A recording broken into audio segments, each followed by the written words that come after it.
when I look at what's going on in this country, um, I, I think that the backbone of any society is the family. I think that's the strength of any society. And when I say it's under attack, I think it's under attack in part unintentionally by technology, and in part because there are people that are pushing narratives in current society that have nothing to do with reality, have nothing to do with science, have nothing to do with fact, nothing to do with history. They're just running an agenda that's very self-referential, and it is not in our best interest at all to sit silently by and allow these people to hijack what's going on, the narrative of this country. And I'll tell you further that I believe that if we don't speak up, I call it the tyranny of the fringe. I think if we don't speak up, they're going to hijack and start taking over. They're going to take over language. They're going to take over priorities and how those priorities are pursued. And I hear them talking about things that I think could absolutely undermine society, like this equality of outcome concept. To me, I can't think of anything more destructive to a society than teaching everybody that we're going to work towards an equality of outcome.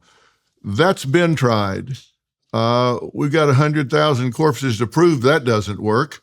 And so I think that we've been just the same in America and in Canada. It's been built on a meritocracy where hard work was rewarded, talent was rewarded, added value was rewarded.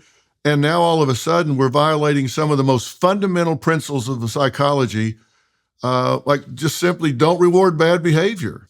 Don't support things you don't want to see more of. I mean, this is Psych 101, but it seems like people skip that course. It seems like those that are trying to run some of these agendas don't understand that you have to have an insight into how people are motivated, what gets them passionate, what gets them moving forward. And when I see these things happening, I say, well, somebody's got to step up and call this out for what it is, which is lunacy. And but people are 3 times as unwilling to speak up now as they were in 1950. I mean, the number of people unwilling to take the risk has tripled since 1950. Okay, so let me walk through these things again. I'll lay out a bit of my understanding, and then if you could push back and elaborate on that, that would be helpful. So it seems to me with regard to family, so human beings are unique biologically because of the unbelievably extended dependency period of our children. And so we have a particular reproductive strategy. Other creatures have that reproductive strategy to some degree, but we are the ultimate exemplars of low reproductive rate, high investment strategies. And it seems to me that the corollary of that is that raising children is sufficiently challenging and difficult and also important that one person can't do it well on average. And so the rule seems to be both morally and perhaps arguably biologically that the nuclear family is the necessary minimum of social arrangement that allows for propagation. It's something like that. And so if we fragment the family below the level of the nuclear, then things fall apart. Now, maybe the nuclear family is also too fragmented, but we could start with it as a minimal basis. And so any attempt to, for example, put forward the claim that all familial structures are of equal value is counterproductive if it's the case that raising children is so complex that a minimum of 2 people have to engage in it. So that's on the family side. On the free speech side, I don't think there's any difference between free speech and thought fundamentally. Thought can be awkward because critical thought requires that people dispense with their foolish ideas, and that can be painful. And people who push the no offense agenda would like to believe that we can think, and we can think critically without any emotional consequences. And I don't think that's true because it's actually painful to have your ideas exposed as foolish and then to dispense with them. And so we seem to have entered a situation where compassion for short-term consequences means that we're willing to allow foolish things to propagate, even though that will cause long-term catastrophe. And there's a technical description of morality in there too, which I think you kind of point to when you talk about your working principles. Don't reward bad behavior, support conduct you do not value, for example. That's an injunction not to let foolish things occur in the present, even if stopping them causes some emotional disruption, because then worse things will happen in the future. And then the last one is faith. And faith is a hard thing to defend in some ways because people say faith in what? But my sense is that we have to move forward in faith because we're ignorant, and that means that we have to bet on some things rather than others. And so the question there starts to become, what is it that we should bet on? And so with regard to faith, how do you negotiate that? You're a scientifically oriented thinker as well. And so when you're making the case that if faith is under attack, we're in trouble, how do you justify that claim? Well, for me, I think there are some things that we know. There are some things we don't know. There are some things that we can't know, and we have to kind of sort those out, and that's where faith comes in. I think back, scientifically, there was a time that we didn't have the instrumentation to see a molecule. That didn't mean it didn't exist. We just didn't have the instrumentation to observe it. And I'm the same way about what you were saying about thoughts. I guess if I was going to categorize myself value-wise from a professional standpoint, it would lean more toward cognitive behaviorists than anything. And in cognitive behaviorism, we treat thoughts as behaviors because they are observable to a public of one. And so the fact that it is an observable event, even if to just a public of one, I tend to treat those as behaviors. So I think we have to look at what our thoughts are and think about, okay, we see this. Are we being rational in our thought? Are we not being rational in our thought? And to me, it's not irrational to recognize that we are not all knowing. We are not the repository of all knowledge, and to assume that just because we can't show you faith on an x-ray, like we can a broken leg, is the same thing about depression. People don't understand how psychometrics work. They think we're measuring depression, and in fact, we're not. What we're doing is saying, we're going to give you these psychometrics, and what we're going to do is tell you that you have an awful lot in common with people who have been observed to be depressed. They have higher suicidality. They spend more time crying. They spend more time with flat affect or whatever.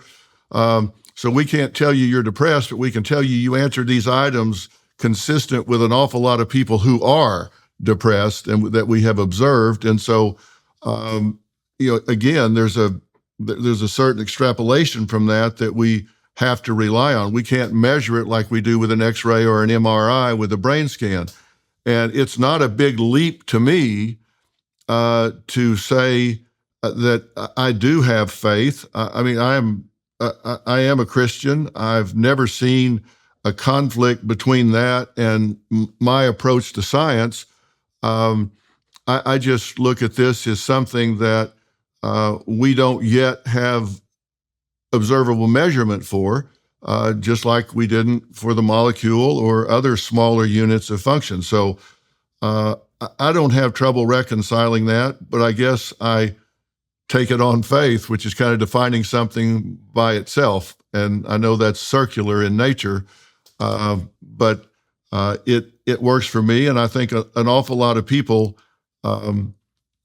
find comfort in the belief system that there is a higher power that I choose to call God that is kind of involved in our lives on as active a basis as we want to acknowledge.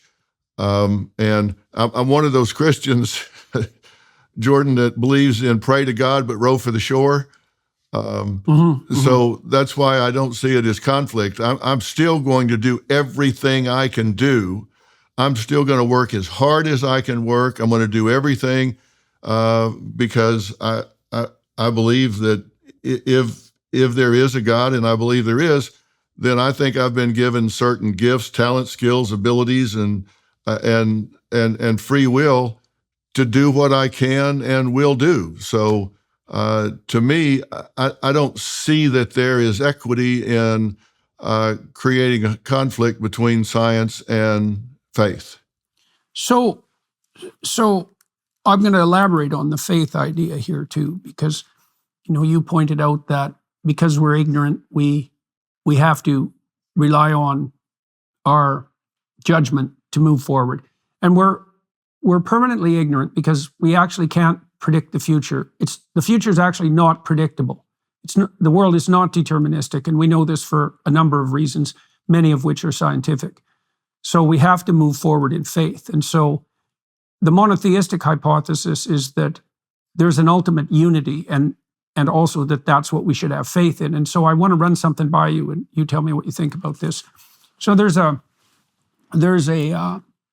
autobiographical account in the Gospels of one of Christ's reactions to a particular question. And so he's being tormented by the scribes and the Pharisees and the lawyers.